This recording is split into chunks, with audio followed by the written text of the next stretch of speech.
Alright guys, quick dual voltage video here. So, running dual voltage with JS alternators. This alternator is a 2-wire external regulation coming right off the back of the alternator. Now, I'm running a transpo voltage regulator. Has 3 screws on it. Positive, negative, field. Positive needs to see voltage from the system it will be controlling. In this case, it's controlling this alternator. So we come directly off the positive stud over to our fuses, and then I tied in an 8-gauge wire right on the bottom of that screw.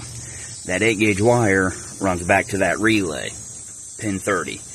And then pin 87 off that relay comes back, another 8-gauge wire, and goes to positive. That relay is just wired into the ignition, so when the key's off, the regulator's off. Negative off the regulator just goes directly to a ground, and that shares the ground with that relay. And then the field terminal goes to the wire on the back of the alternator. The second wire off this alternator goes to ground, so I took it right to the back of the case. It's not completely isolated from the vehicle, so the ground points back there work just fine. It is still grounded through here and through here.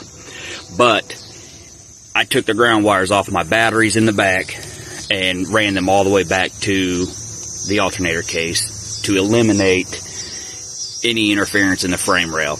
And when I first installed this, I took it from the batteries directly to the frame rail, and I had the worst alternator whine I've ever heard. So I eliminated that and decided I wanted to run them directly back to the alternator case. And that eliminated almost all of the alternator whine.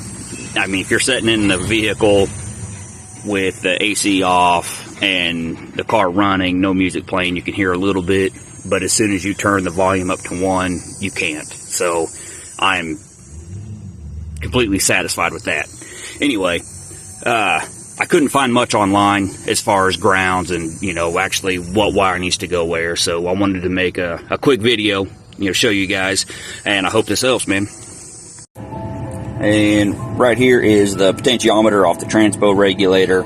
And that is the voltmeter coming off of the 4 excess power D1400s that I have in the back that alternator is dedicated to.